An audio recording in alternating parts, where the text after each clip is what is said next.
Hello दोस्तों, क्या आप आरआरबी एनटीपीसी एग्ज़ाम की तैयारी कर रहे हैं? अगर आप आरआरबी दो एनटीपीसी 2025 का फॉर्म डाले हैं तो यह वीडियो आपके लिए बहुत हेल्पफुल है, क्योंकि इस वीडियो में आपको मैं एक शॉर्ट स्ट्रेटेजी बताने वाला हूं, जिससे आपका हाईली चांसेस रहेगा कि आप 1 मंथ के अंडर में अपना सिलेक्शन ले पाएँ। तो वीडियो को लास्ट तक देखें और आप लास्ट में कमेंट भी करके बताएं कि आपको कैसा लगा वीडियो।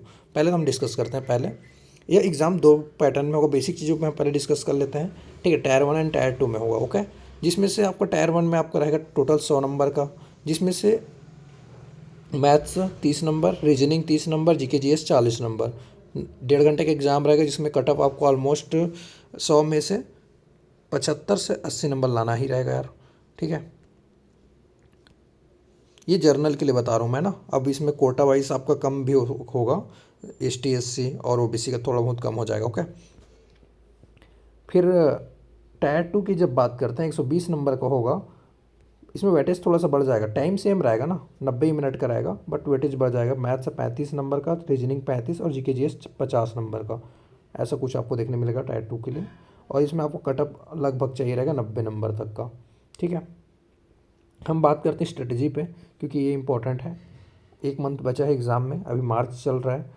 ऐसे तो डेट तो डिक्लेयर नहीं किया है, बट हाईली चांसेस है कि अप्रैल में होगा इसका एग्ज़ाम 2025 में, ओके।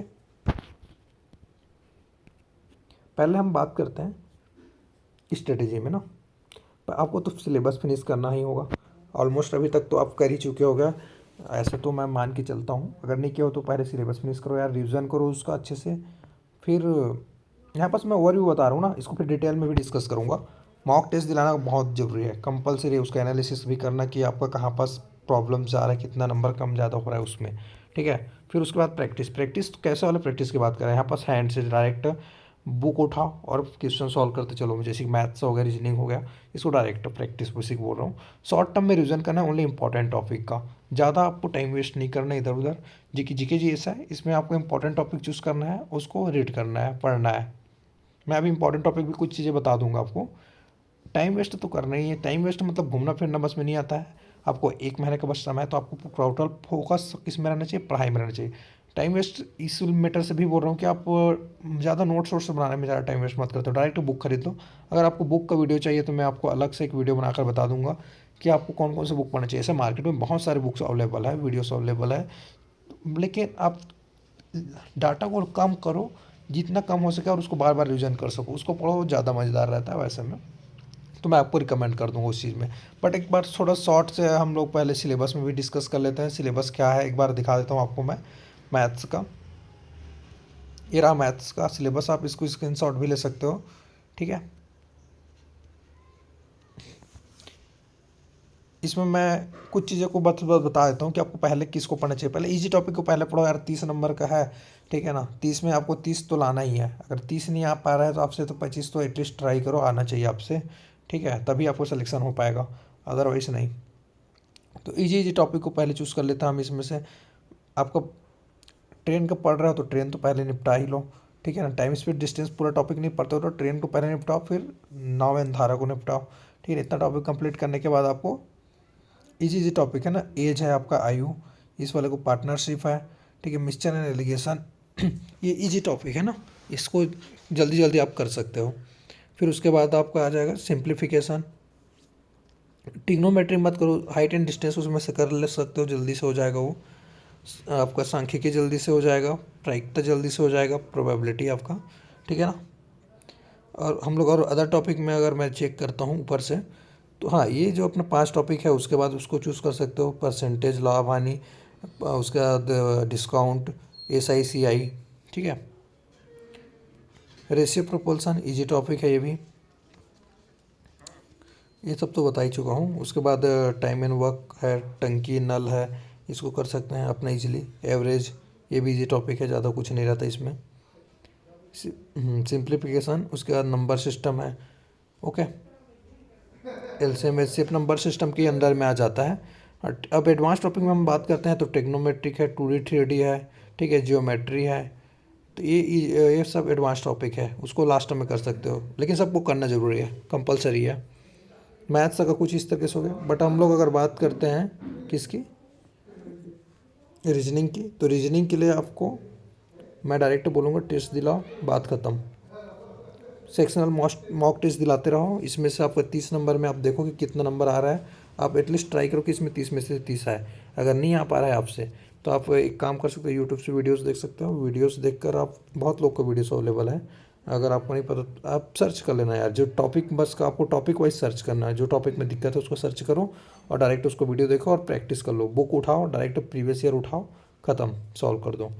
इसके लिए बुक खरीद ही लेना। अगर आपको नहीं पता तो मैं आपको रिकमेंड कर दूंगा बुक अभी, ठीक है। तो इसके टॉपिक ये है, इतना इतना टॉपिक रहता है टोटल। आप स्क्रीनशॉट ले सकते हो इसका सिलेबस को।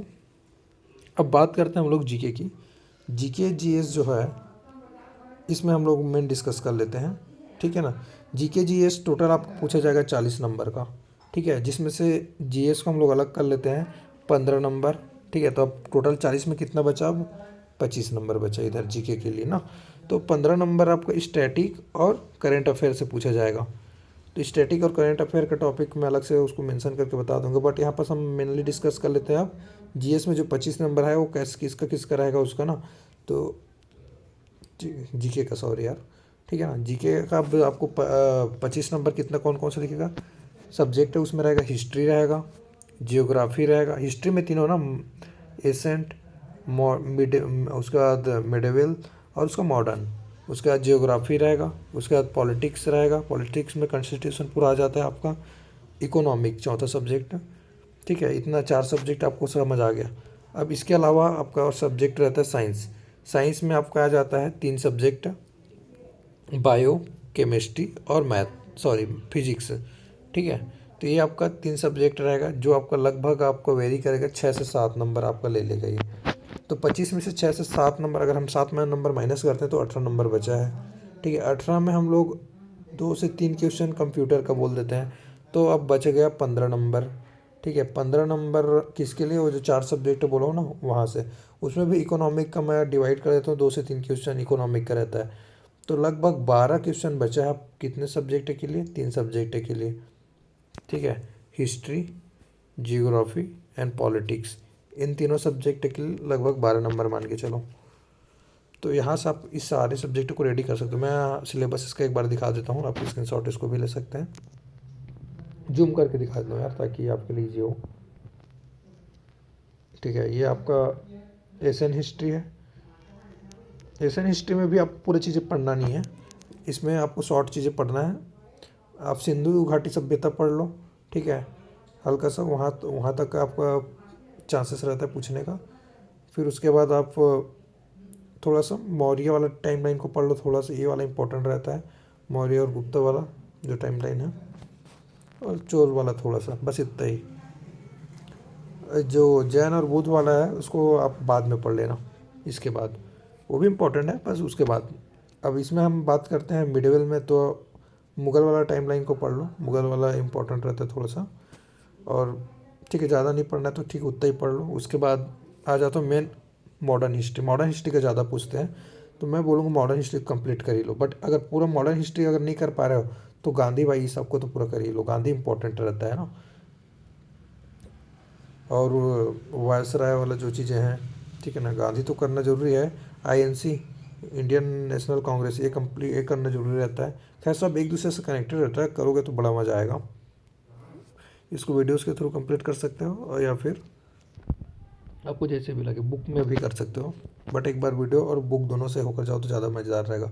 पॉलिटिक्स सभी इम्पोर्टेंट है इसमें भी, बट इसमें कुछ चुनिंदा चीज़ें भी रहती है, इसमें ज़्यादा ऐसे नहीं है। बट आर्टिकल इसमें आजकल कुछ भी पूछ देते हैं ना, तो इसलिए सभी इंपॉर्टेंट रहता है मैक्सिमम चीज़ें। सो कि अलग से एक हम लोग वीडियो में इसको डिस्कस कर सकते हैं पर्सनली, सब सब्जेक्ट के लिए अलग अलग सब्जेक्ट का हम लोग अलग अलग से वीडियो बना देंगे ना। वैसी जैसी जियोग्राफी है, तो जियोग्राफी में ज़्यादातर स्टैटिक डाटा रहता है, जैसे कि देख लो जनगणना, तो ये सब अलग अलग टॉपिक है। इकोनॉमिक, इसमें 2 से 3 क्वेश्चन रहता है, और उसमें दो, जैसे एक क्वेश्चन, अब क्वेश्चन आपका ना करेंट से रहेगा। करेंट में जो डाटा है, जैसे बजट से पूछ दिया हो गया, ठीक है ना। फिर कोई बैंक है, दो बैंक दूसरे से मर्ज हुआ है, फिर बैंक का मैनेजर कौन बना है, वर्ल्ड बैंक का मैनेजर कौन है, ऐसा कुछ भी पूछ सकते हैं ना। तो एक तो फार्मूला बेस्ड भी रहता है इसमें, ठीक है ना। तो इकोनॉमिक में ऐसे 2 से 3 क्वेश्चन देखने मिलता है। फिर साइंस में बात करते हैं तो जियोग्राफी बहुत इंपॉर्टेंट रोल प्ले करता है। जियोग्राफी से सॉरी जियोग्राफी बोल दिया यार, बायो बहुत रोल प्ले करता है। बायो इंपॉर्टेंट रोल प्ले करता है ना साइंस में। केमिस्ट्री भी, उसके बाद लास्ट फिजिक्स है। ठीक है, तो अगर हम लोग तीनों में अगर देखें तो बायो ज़्यादा इंपॉर्टेंट रहता है, फिर केमिस्ट्री करना, फिर फिजिक्स करना। पूरा पढ़ने की ज़रूरत नहीं है उसको, शॉर्ट में प्रीवियस ईयर देख लो तो भी काम चल जाएगा, समझ आ जाएगा। मैं यहाँ पास एक प्रीवियस ईयर पेपर का आपको दिखा देता हूँ, मैंने यहाँ पास नोट करके रख दिया है ताकि आपको समझ आ जाए चीज़ें करके। 2021 का जनवरी में जो एग्ज़ाम हुआ था शिफ्ट 1 में, उसका मैं जीएस जीके का पूरा टॉपिक को यहाँ पास नोट कर दिया हूँ, प्रश्न को ना 40 जो प्रश्न पूछे गए थे उसको यहाँ पास नोट करके रख दिया हूँ। तो उससे आपको आइडिया हो जाए। जैसे कि यहाँ पास मैं दिखा देता हूँ, कंप्यूटर की कौन सी विशेषता नहीं है, ऐसा कि पूछे थे। इंटेलिजेंट क्वेश्चन उसका विशेषता नहीं है। ऐसे मतलब अलग अलग प्रश्न देखने मिलता है। जैसे कि आईएनसी में मतलब देखो तो यहाँ पास दिख रहा है आईएनसी से रिलेटेड, और जो मार्क किया वो बायो का है। जितना भी मार्क कर करके रखो ना ये बायो का है। मैं अपनी सहूलियत के लिए बस वो चीज़ें करके रख लिया था। ठीक है, तो बस यही है यार, एक स्ट्रेटजी वीडियो शॉर्ट में। अभी आपका समय है, इंपॉर्टेंट है, आपको पढ़ना है, वेस्ट नहीं करना, इधर उधर घूमना नहीं है। 1 महीने का समय है, इसको तगड़े से दे दो। इस बार आप निकाल लोगे, ज़्यादा कुछ नहीं रहता एनटीपीसी का एग्ज़ाम। ठीक है, ईजी रहता है सिलेबस। इतना सिलेबस एक बार फिनिश कर दिए तो आपको मज़ा आएगा। टेस्ट दिलाते जाओ, एनालिसिस करते जाओ, पढ़ते जाओ ताबड़तोड़। ठीक है, मैं आपको और कुछ वीडियोस के माध्यम से आपको और डिटेल बताते जाऊँगा इसमें स्ट्रेटेजी, सब्जेक्ट वाइज बताऊंगा ना ये, क्योंकि ओवरऑल व्यू था, सबको कैसे मतलब करना है, देखना है ऐसे करके। तो जितने लोग भी छत्तीसगढ़ से हैं वो कमेंट करें, और छत्तीसगढ़ से अगर हो तो आप वो यहाँ पास कमेंट में लिखो जय जोहार जय छत्तीसगढ़।